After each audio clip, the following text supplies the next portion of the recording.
ആരോഗ്യരംഗത്തെ പുതിയ കണ്ടെത്തലുകൾ അവതരിപ്പിക്കുകയാണ് ദുബൈയിൽ പുരോഗമിക്കുന്ന അറബ് ഹെൽത്ത്. 180 രാജ്യങ്ങളിലെ ആരോഗ്യ സ്ഥാപനങ്ങൾ അണിനിരക്കുന്ന അന്താരാഷ്ട്ര പ്രദർശനത്തിൽ ഇന്ത്യൻ സ്ഥാപനങ്ങളും ശക്തമായ സാന്നിധ്യമാണ്. ആയിരങ്ങളാണ് 4 ദിവസം നീളുന്ന പ്രദർശനത്തിലേക്ക് എത്തുന്നത്.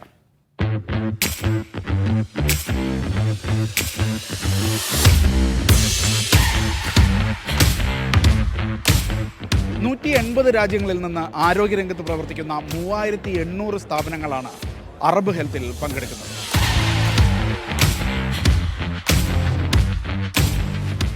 ആശുപത്രികൾ, മരുന്നുൽപാദകർ തുടങ്ങി ആരോഗ്യവുമായി ബന്ധപ്പെട്ട സകല മേഖലയിലെയും സ്ഥാപനങ്ങൾ ദുബൈയിൽ സമ്മേളിക്കുകയാണ്. അറബ് ഹെൽത്തിൻ്റെ 50ാമത് പ്രദർശനമെന്ന പ്രത്യേകത കൂടി ഇത്തവണയുണ്ട്. ഈ രംഗത്തെ പുതിയ കണ്ടെത്തലുകൾ മുതൽ പുതിയ ഉൽപ്പന്നങ്ങൾ വരെ അറബ് ഹെൽത്തിൽ അവതരിപ്പിക്കുന്നു. അറബ് ഹെൽത്തിൽ ശക്തമായ സാന്നിധ്യമാണ് ഇന്ത്യ. ഫാർമസ്യൂട്ടിക്കൽ എക്സ്പോർട്ട് കൗൺസിലിൻ്റെ നേതൃത്വത്തിൽ നിരവധി കമ്പനികൾ അറബ് ഹെൽത്തിൽ എത്തിയിട്ടുണ്ട്. തിരുവനന്തപുരത്ത് നിന്ന് ഹിന്ദുസ്ഥാൻ ലാറ്റക്സും അറബ് ഹെൽത്തിലെ ശക്തമായ സാന്നിധ്യമാണ്.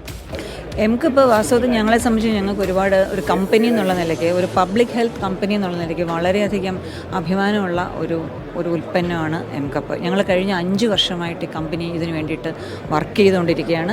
ഒരു പ്രോഡക്റ്റ് ഉണ്ടാക്കി വിൽക്കുക എന്നുള്ളത് മാത്രമല്ല, അതിൻ്റെ ഒരു സോഷ്യൽ ഇമ്പാക്റ്റ്, ഒരു പൊതുജനാരോഗ്യ ഇമ്പാക്റ്റ് മനസ്സിലാക്കിക്കൊണ്ട് പിന്നെ കമ്മ്യൂണിറ്റി പ്രോജക്ട്സ് ചെയ്ത് ആളുകളുടെ ഇടയിൽ അവബോധം ഉണ്ടാക്കി ഒരു മെൻസ്ട്രൽ ഹൈജീനെ കുറിച്ചിട്ടൊരു അവയർനെസ് ക്രിയേറ്റ് ചെയ്ത് അങ്ങനെ ഞങ്ങൾ ഡെവലപ്പ് ചെയ്തെടുത്ത ഒരു പ്രോഡക്റ്റാണ് അത് ഞങ്ങൾ ഇവിടെ അവൈലബിൾ ആണ്. അതിവിടെ ഞങ്ങൾ അവതരിപ്പിച്ചിട്ടുണ്ട് ഈ വർഷം. The Arab Health is a very good platform for Indian companies to get their product overseas and get the exchange, and this is a good platform to execute our products and showcase our products, and we can help to show the strength of India and manufacturing strength of and power of the India in the rest of the world. ആരോഗ്യരംഗത്ത് AI ഉൾപ്പെടെയുള്ള സാങ്കേതിക സംവിധാനങ്ങളുടെ പ്രയോഗം Arab ഹെൽത്തിലെ പ്രധാന ചർച്ചാ വിഷയമാണ്. Medical devices കാറ്റഗറിയിൽ ഒരുപാട് ഇംപ്രൂവ്ഡ് ആയിട്ടുള്ള സൊല്യൂഷൻസും ഇപ്പോൾ നിത്യ ജീവിതത്തിൽ ഉപയോഗിക്കാൻ പറ്റുന്ന രൂപത്തിലുള്ള സൊല്യൂഷൻസ് കൊണ്ടുവന്നിട്ടുണ്ട്. നോർമൽ മാൻ്റെ ലൈഫിൽ അത് നല്ലൊരു മാറ്റം കൊണ്ടുവരാനുള്ള എല്ലാ സാധ്യതകളും ഉണ്ട്. AI ഇൻറ്റിഗ്രേഷനായിട്ടുള്ള ഒരുപാട് പ്രൊഡക്ട്സും കാര്യങ്ങളൊക്കെ ലോഞ്ച് ചെയ്തിട്ടുണ്ട്. അപ്പോൾ മൊത്തത്തിൽ ഹെൽത്ത് കെയർ ഇൻഡസ്ട്രിക്ക് ഇതൊരു വളരെ ഒരു ആവശ്യമുള്ളൊരു പ്ലാറ്റ്ഫോമായി തോന്നിയിട്ടുണ്ട്. ഫാർമസ്യൂട്ടിക്കൽ ഉൽപ്പന്നങ്ങളുടെ കയറ്റുമതി രംഗത്തെ സ്ഥാപനങ്ങളും അറബ് ഹെൽത്തിൽ സാന്നിധ്യം അറിയിക്കുന്നുണ്ട്. ഇന്ത്യയിൽ നിന്ന് UAE കയറ്റി അയക്കുന്ന മരുന്നുകളുടെയും ആരോഗ്യ ഉപകരണങ്ങളുടെയും വ്യാപ്തി വർദ്ധിക്കുകയാണെന്ന് ഈ രംഗത്തുള്ളവർ പറയുന്നു.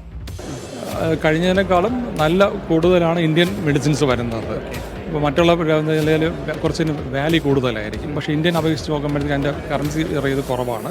അപ്പോൾ അങ്ങനെ വരുമ്പോഴത്തേക്ക് ഇന്ത്യ എന്നുള്ള മെഡിസിൻസിന് കൂടുതൽ ഇമ്പോർട്ട് വരുന്നുണ്ട്. അതിന് റോബോട്ടിക് സർജറിക്ക് ഉപയോഗിക്കുന്ന അത്യാധുനിക ഉപകരണങ്ങൾ പരിചയപ്പെടാനും അറബ് ഹെൽത്തിൽ അവസരമുണ്ട്. ആരോഗ്യരംഗത്തെ ആധുനിക പ്രവണതകൾ പങ്കുവച്ച് ഈ മാസം 30 വരെയാണ് അറബ് ഹെൽത്ത് നീണ്ടു നിൽക്കുക. ദുബായ് വേൾഡ് ട്രേഡ് സെന്ററിൽ നിന്നും യാസർ അർഫാദിനൊപ്പം ഷിനോ ഷംസുദ്ദീൻ, മീഡിയ 1.